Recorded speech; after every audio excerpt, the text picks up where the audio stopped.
नमस्कार दोस्तों, आप सभी का स्वागत है मेरे चैनल एस्ट्रो मेघा में।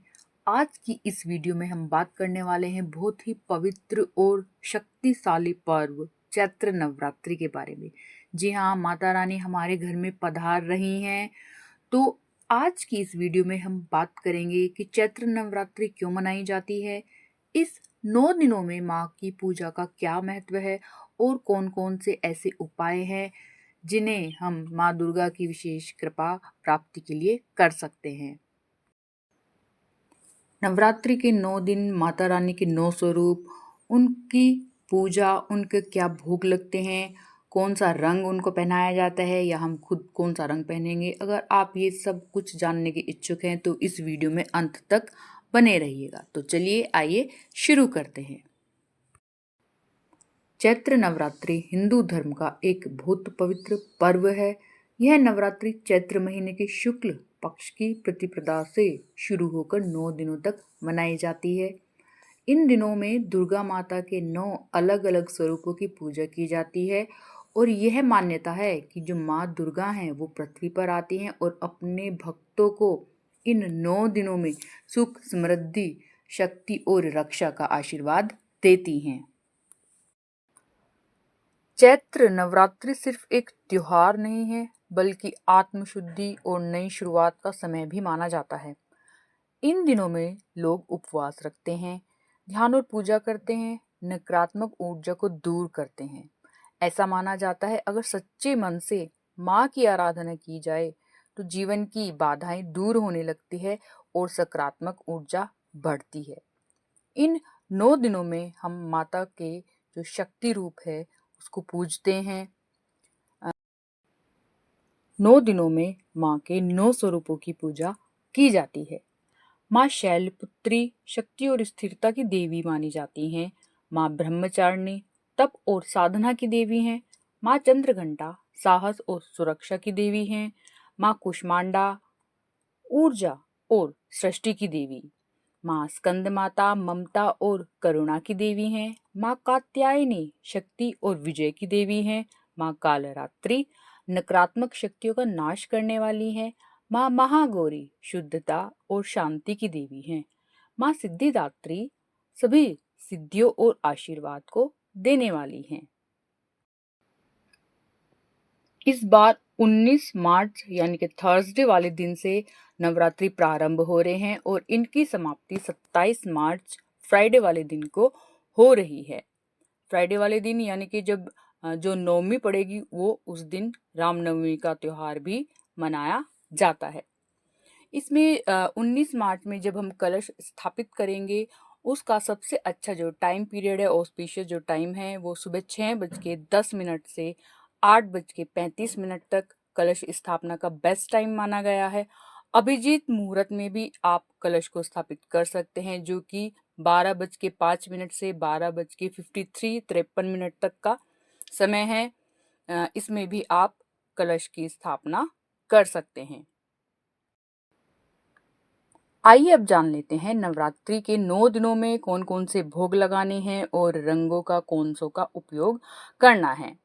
नवरात्रि के हर दिन माँ के अलग अलग स्वरूप की पूजा की जाती है और हर दिन एक विशेष रंग और भोग भी माना जाता है। पहला जो दिन है माँ शैलपुत्री का है, डेट 19 मार्च को है। इस दिन पीले रंग का उपयोग करें। घी या घी से बनी मिठाई माता को अर्पित करें। मान्यता है कि इस दिन घी का भोग लगाने से स्वास्थ्य और शक्ति मिलती है।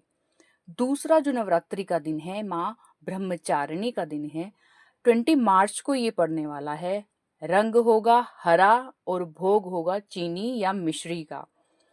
इससे जीवन में लंबी आयु और शांति का आशीर्वाद मिलता है। तीसरा दिन माँ चंद्रघंटा का है। 21 मार्च को ये पड़ने वाला है। रंग है ग्रे कलर या फिर जिसको सलेटी रंग बोला जाता है वो, और माता को जो भोग अर्पित करेंगे दूध या दूध से बनी हुई कोई भी मिठाई आप भोग में अर्पित कर सकते हैं। यह भोग चढ़ाने से सुख और समृद्धि आती है। चौथा दिन माँ कुष्मांडा का माना जाता है। डेट पड़ने वाली है 22 मार्च। रंग है नारंगी। भोग मालपुए का लगाया जाता है। इससे ऊर्जा और उत्साह बढ़ता है। 5वां दिन माँ स्कंद माता का माना जाता है। तारीख पड़ने वाली है 23 मार्च। रंग जो उस दिन हम माता को अगर आप वस्त्र पहनाते हैं, वस्त्र और खुद जो वस्त्र पहनते हैं सफेद रंग का आप इस्तेमाल कीजिए। भोग लगने वाला है केले का। यह भोग चढ़ाने से बुद्धि और स्वास्थ्य का आशीर्वाद मिलता है। छठा दिन माँ कात्यायनी का है, 24 मार्च को है। रंग है लाल और भोग है शहद। इससे जीवन में सौंदर्य और आकर्षण बढ़ता है। 7वां दिन माँ कालरात्रि का है, 25 मार्च को ये पड़ेगा और रंग है नीला। भोग जो हम अर्पित करने वाले हैं माँ को, गुड़ का भोग अर्पित करेंगे। यह माना जाता है कि यह भोग लगाने से भय और नकारात्मक ऊर्जा दूर होती है। 8वां दिन माँ महागौरी का है, 26 मार्च को। रंग होगा गुलाबी और भोग जो लगेगा नारियल का लगेगा। इससे सुख और समृद्धि मिलती है। 9वां दिन माँ सिद्धिदात्री का है, 27 मार्च डेट को है। रंग होगा बैंगनी। भोग लगेगा तिल या तिल से बने हुए लड्डू या कोई भी अन्यथा मिठाई। इस दिन पूजा करने से सिद्धि और सफलता का आशीर्वाद मिलता है। और इसी दिन रामनवमी भी मनाई जाती है, जो भगवान राम के जन्म का पावन पर्व माना गया है। कलश स्थापना की टाइमिंग आपको मैंने बता दी है। अब कलश स्थापना का क्या महत्व है? नवरात्रि के पहले ही दिन कलश को स्थापित किया जाता है। कलश को सृष्टि, ऊर्जा और देवी का प्रतीक माना जाता है। इसीलिए जब हम कलश स्थापित करते हैं तो ऐसा माना जाता है कि देवी माँ हमारे घर में विराजमान हो जाती हैं। इससे बहुत ही ज्यादा पवित्र और श्रद्धा का अनुभव होता है और उतनी ही पवित्रता और श्रद्धा के साथ इसे हमें स्थापित करना चाहिए और माता को अपने घर में निमंत्रण देना चाहिए। तो जान लेते हैं एक छोटी सी सरल सी विधि कलश स्थापना की।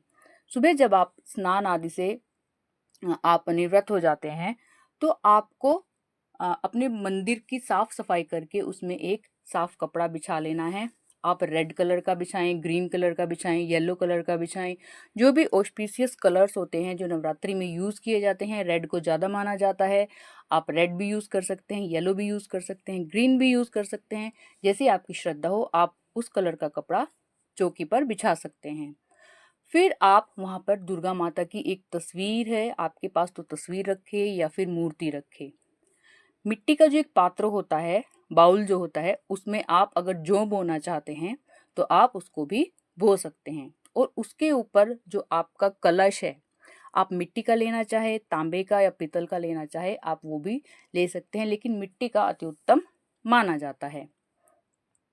और कलश के ऊपर आप आम के पत्ते रखें और उसके ऊपर आप नारियल पर चुनरी लपेट कर रखें या फिर आप उस पर मोली भी लपेट सकते हैं।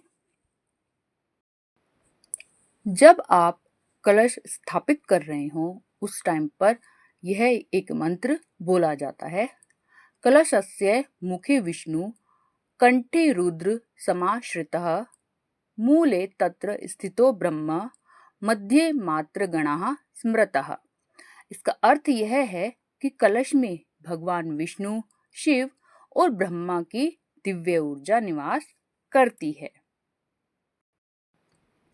जब हम नवरात्रि के समय में दुर्गा पूजा करते हैं, माता की आराधना करते हैं, साधना करते हैं, व्रत रखते हैं, तो इसका क्या फल मिलता है, क्या आशीर्वाद मिलता है? इससे जीवन में साहस और शक्ति मिलती है।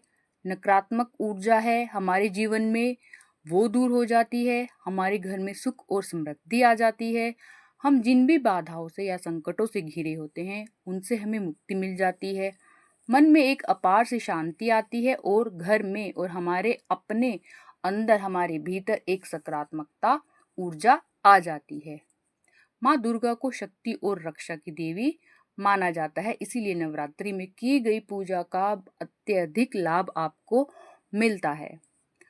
नवरात्रि में अगर हम छोटे छोटे से और सरल से उपाय भी कर ले तो उससे भी माता रानी अति प्रसन्न हो जाती हैं। जैसे कि आप माँ को रोज लाल रंग के पुष्प अर्पित कर सकते हैं। माता को गुड़हल का फूल अत्यधिक पसंद है और इससे वो अत्यधिक जल्दी प्रसन्न होती है। आप सुबह शाम घी का दीपक जलाएं। अगर आप काली माता की आराधना कर रहे हैं तो तेल का दीपक भी आप साथ में जला सकते हैं। छोटी और सूक्ष्म पूजा में आप दुर्गा मंत्रों के अलावा दुर्गा चालीसा को भी शामिल कर सकते हैं।